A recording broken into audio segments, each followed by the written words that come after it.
Perkenalkan saya Dila dari Bantul. Di sini saya mencoba netral ya Pak, karena saya merasa banget kalau ekonomi dan segala hal ini tuh sangat membebani kehidupan di zaman sekarang. Jadi saya sangat kecewa gitu sama pemerintahan sekarang tuh, berita semua sangat buruk. Dan saya pribadi juga melihat di TikTok wakil presiden kita itu juga sudah mempromosikan ke sekolah-sekolah untuk merawat diri, kecantikan kayak gitu. Kenapa enggak akhlaknya, imannya yang diperkuat kayak gitu? Kayak saya itu kayak ngerasa sedih banget. Kenapa ya kok jadi menurun kayak gini gitu? Kenapa ya kita itu kayak, kenapa duniawi terus gitu sekarang itu? Kenapa enggak malah agamanya kita, ekonominya kita, semua yang dari bawah itu kita angkat gitu loh Pak, sama-sama gitu. Ya lain kali kalau milih yang bener.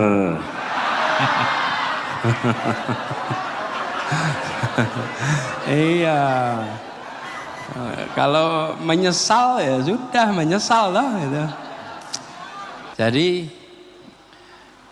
ini ya Pak Ustadz Jazir, badan usaha milik negara. Dia bekerja memang sebagai korporasi, tapi tujuannya untuk melakukan pembangunan. Tangannya negara itu dua, satu birokrasi, yang satunya lagi korporasi. Nah, kekeliruannya yang berada di korporasi merasanya ini seperti korporasi lain, tujuannya mencari untung.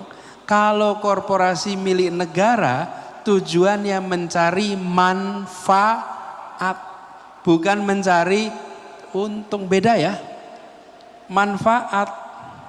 Kalau manfaat, saya beri contoh nih, transportasi umum,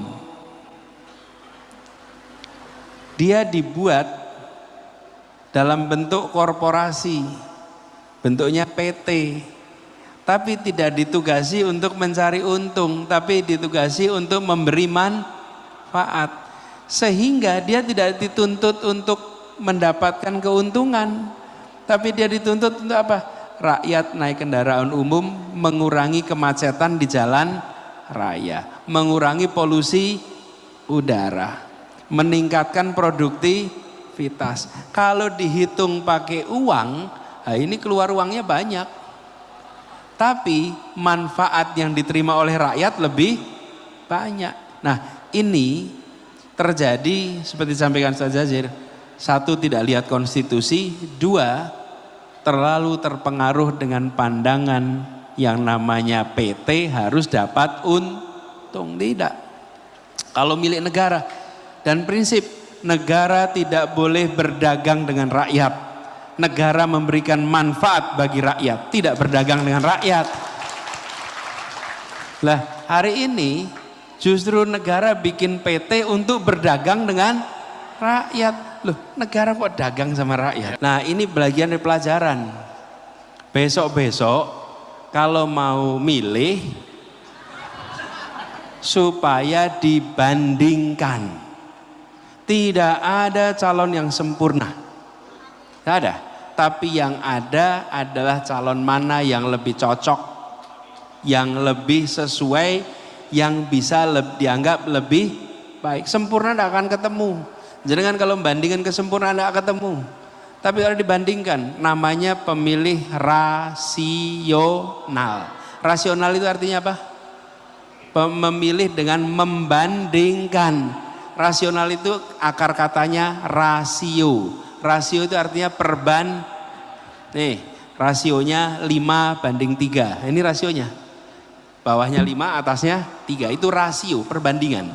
Nah orang yang rasional, orang yang memilih dengan lah kemarin itu banyak yang milih gak membandingkan.